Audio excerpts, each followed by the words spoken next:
The Geneva Conventions comprise 4 treaties, and 3 additional protocols, that established the standards of international law for the humanitarian treatment of war. The singular term Geneva Convention usually denotes the agreements of 1949, negotiated in the aftermath of the Second World War, which updated the terms of the first 3 treaties, and added a 4th. The Geneva Conventions extensively defined the basic rights of wartime prisoners, established protections for the wounded, and established protections for the civilians in and around a war zone. The treaties of 1949 were ratified, in whole or with reservations, by 196 countries. Moreover, the Geneva Convention also defines the rights and protections afforded to non-combatants, yet, because the Geneva Conventions are about people in war, the articles do not address warfare proper, the use of weapons of war, which is the subject of the Hague Conventions,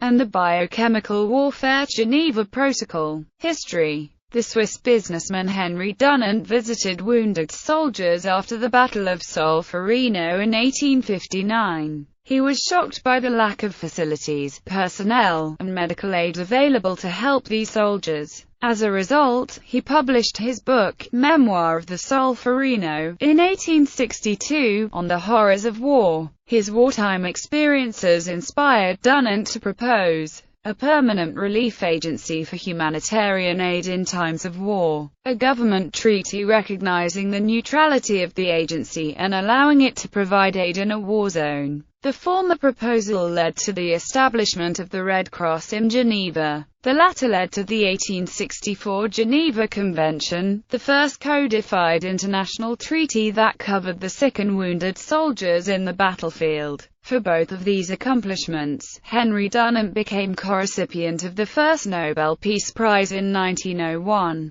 The 10 articles of this first treaty were initially adopted on August 22, 1864 by 12 nations. Clara Barton was instrumental in campaigning for the ratification of the 1864 Geneva Convention by the United States, which eventually ratified it in 1882. The second treaty was first adopted in the Geneva Convention for the Amelioration of the Condition of the Wounded and Sick in Armies at Sea, concluded on July 6, 1906, and specifically addressed members of the armed forces at sea. It was continued in the Geneva Convention relative to the treatment of prisoners of war, concluded on July 27, 1929, and entered into effect on June 19, 1931. Inspired by the wave of humanitarian and pacifistic enthusiasm following World War II and the outrage towards the war crimes disclosed by the Nuremberg trials, a series of conferences were held in 1949 reaffirming, expanding and updating the prior 3 Geneva Conventions and adding a new elaborate Geneva Convention relative to the protection of civilian persons in time of war. Despite the length of these documents, they were found over time to be incomplete. In fact, the very nature of armed conflicts had changed with the beginning of the Cold War era, leading many to believe that the 1949 Geneva Conventions were addressing a largely extinct reality. On the one hand, most armed conflicts had become internal, or civil wars, while on the other, most wars had become increasingly asymmetric. Moreover, modern armed conflicts were inflicting an increasingly higher toll on civilians, which brought the need to provide civilian persons and objects with tangible protections in time of combat, thus bringing a much-needed update of the Hague Conventions of 1899 and 1907. In light of these developments, 2 protocols were adopted in 1977 that extended the terms of the 1949 conventions with additional protections. In 2005, a third, brief protocol was added establishing an additional protective sign for medical services, the Red Crystal, as an alternative to the ubiquitous Red Cross and Red Crescent emblems, for those countries that find them objectionable. Contents. The Geneva Conventions are rules that apply in times of armed conflict and seek to protect people who are not or are no longer taking part in hostilities. These include the sick and wounded of armed forces on the field, wounded, sick, and shipwrecked members of armed forces at sea, prisoners of war, and civilians. The first convention dealt with the treatment of wounded and sick armed forces in the field. The second convention dealt with the sick, wounded, and shipwrecked members of armed forces at sea. The third convention dealt with the treatment of prisoners of war during times of conflict. The conflict in Vietnam greatly contributed to this revision of the Geneva Convention. The fourth convention dealt with the treatment of civilians and their protection during wartime. Conventions in diplomacy. The term convention does not have its common meaning as an assembly of people. Rather, it is used in diplomacy to mean an international agreement, or treaty. The first three Geneva Conventions were revised, expanded, and replaced, and the fourth one was added, in 1949. The Geneva Convention for the Amelioration of the Condition of the Wounded and Sick in Armed Forces in the Field was adopted in 1864. It was significantly revised and replaced by the 1906 version, the 1929 version, and later the First Geneva Convention of 1949. The Geneva Convention for the Amelioration of the Condition of Wounded, Sick and Shipwrecked Members of Armed Forces at Sea was adopted in 1906. It was significantly revised and replaced by the Second Geneva Convention of 1949. The Geneva Convention relative to the treatment of prisoners of war was adopted in 1929. It was significantly revised and replaced by the Third Geneva Convention of 1949. The Fourth Geneva Convention relative to the protection of civilian persons in time of war was adopted in 1949, with 3 Geneva Conventions revised and adopted, and the fourth added.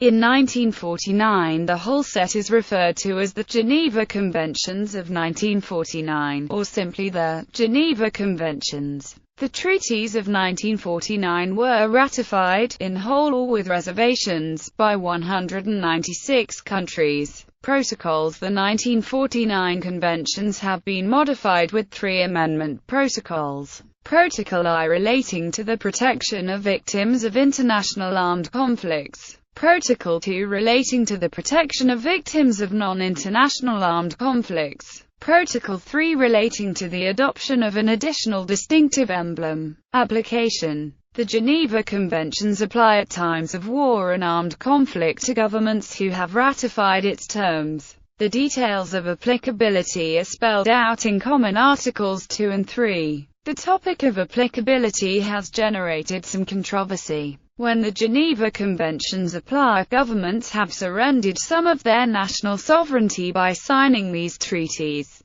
Common Article 2 relating to international armed conflict. This article states that the Geneva Conventions apply to all cases of international conflict, where at least one of the warring nations have ratified the conventions. Primarily, the conventions apply to all cases of declared war between signatory nations. This is the original sense of applicability, which predates the 1949 version. The conventions apply to all cases of armed conflict between 2 or more signatory nations, even in the absence of a declaration of war. This language was added in 1949 to accommodate situations that have all the characteristics of war without the existence of a formal declaration of war, such as a police action. The conventions apply to a signatory nation even if the opposing nation is not a signatory, but only if the opposing nation accepts and applies the provisions of the conventions.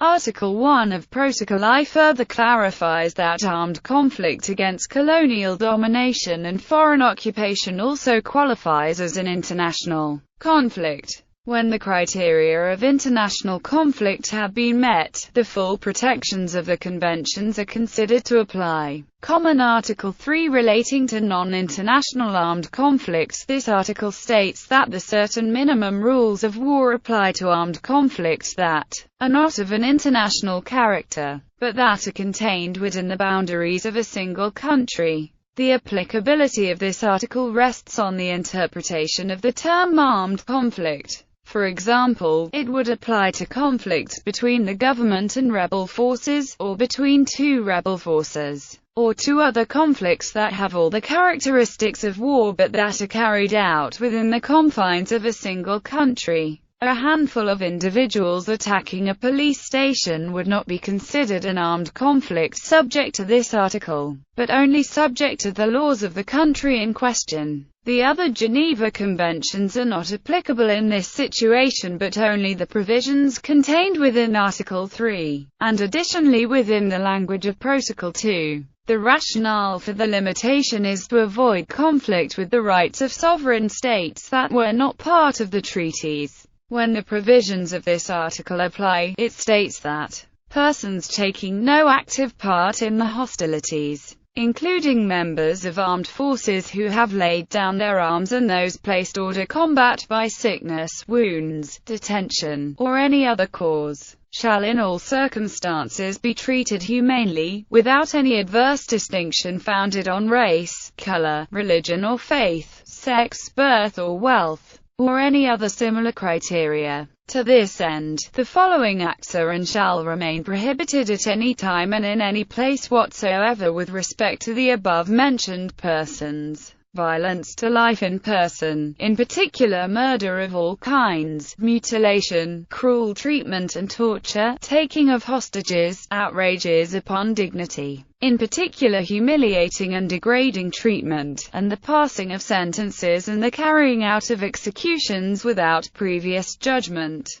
pronounced by a regularly constituted court, affording all the judicial guarantees which are recognized as indispensable by civilized peoples. The wounded and sick shall be collected and cared for. Enforcement authority of the United Nations Security Council, the final international tribunal for all issues related to the Geneva Conventions and other treaties, is the United Nations Security Council. As a charter, the UN Charter is a constituent treaty, and all members are bound by its articles. The UN Charter's Article 25 and others require that obligations to the United Nations prevail over all other treaty obligations. The UNSC rarely invokes its authority regarding the Geneva Conventions, and so most issues are resolved by regional treaties or by national law. If none are present or inviolable in a conflict, the convention might possibly be unenforced. Protecting powers. The term protecting power has a specific meaning under these conventions. A protecting power is a state that is not taking part in the armed conflict,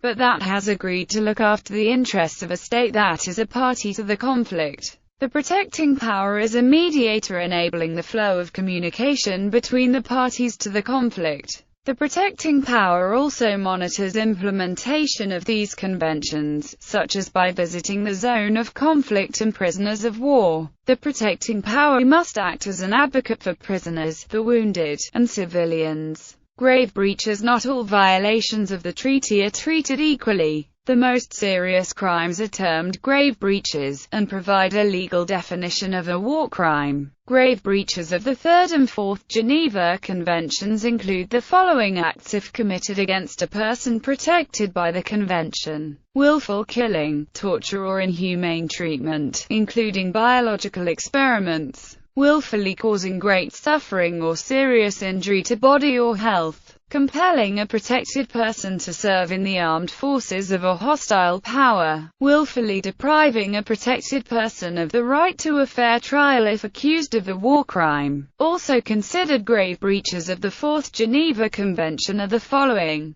taking of hostages, extensive destruction and appropriation of property not justified by military necessity and carried out unlawfully and wantonly, unlawful deportation, transfer, or confinement. Nations who are party to these treaties must enact and enforce legislation penalizing any of these crimes. Nations are also obligated to search for persons alleged to commit these crimes, or persons having ordered them to be committed, and to bring them to trial regardless of their nationality and regardless of the place where the crimes took place. The principle of universal jurisdiction also applies to the enforcement of grave breaches when the UN Security Council asserts its authority and jurisdiction from the UN Charter to apply universal jurisdiction. The UNSC did this when they established the International Criminal Tribunal for Rwanda and the International Criminal Tribunal for the former Yugoslavia to investigate or prosecute alleged violations. Legacy. Although warfare has changed dramatically since the Geneva Conventions of 1949, they are still considered the cornerstone of contemporary international humanitarian law. They protect combatants who find themselves hors de combat, and they protect civilians caught up in the zone of war. These treaties came into play for all recent international armed conflicts, including the war in Afghanistan, the 2003 invasion of Iraq, the invasion of Chechnya, and the 2008 war in Georgia. The Geneva Conventions also protect those affected by non-international armed conflicts such as the Syrian civil war. The lines between combatants and civilians have blurred when the actors are not exclusively high contracting parties. Since the fall of the Soviet Union, an HCP often is faced with a non-state actors, as argued by General Wesley Clark in 2007. Examples of such conflict include the Sri Lankan Civil War, the Sudanese Civil War, and the Colombian armed conflict.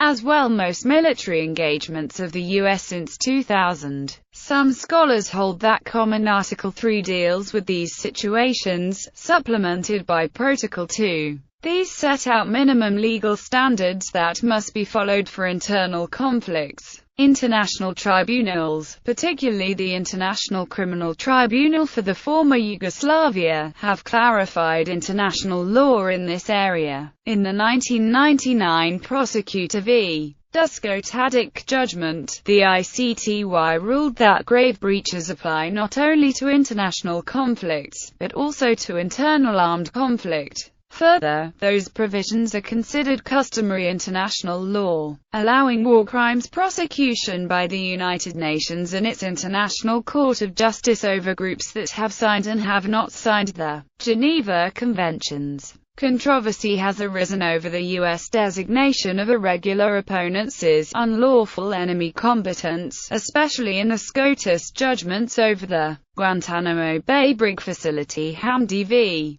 Rumsfeld, Hamdan v. Rumsfeld and Rasool v. Bush, and later Boumediene v. Bush. President George W. Bush, aided by Attorneys General John Ashcroft and Alberto Gonzales and General Keith B. Alexander, claimed the power, as Commander-in-Chief of the Armed Forces, to determine that any person, including an American citizen, who is suspected of being a member, agent, or associate of Al-Qaeda, the Taliban, or possibly any other terrorist organization, is an enemy combatant, who can be detained in U.S. military custody until hostilities end, pursuant to the international law of war. The application of the Geneva Conventions to the 2014 conflict in the Ukraine is a troublesome problem because some of the personnel who engaged in combat against the Ukrainians were not identified by insignia, although they did wear military-style fatigues. American pilots in Operation Southern Watch were documented to bear no insignia, so as to gain some illusory intelligence advantage. The types of comportment qualified as acts of perfidy under jus in bello doctrine are listed in Articles 37 through 39 of the Geneva Convention. The prohibition of fake insignia is listed at Article 39.2, but the law is silent on the complete absence of insignia. The status of power captured in this circumstance remains a question. Educational institutions and organizations including Harvard University, the International Committee of the Red Cross, and the Raw Jewish Learning Institute use the Geneva Convention as a primary text investigating torture and warfare.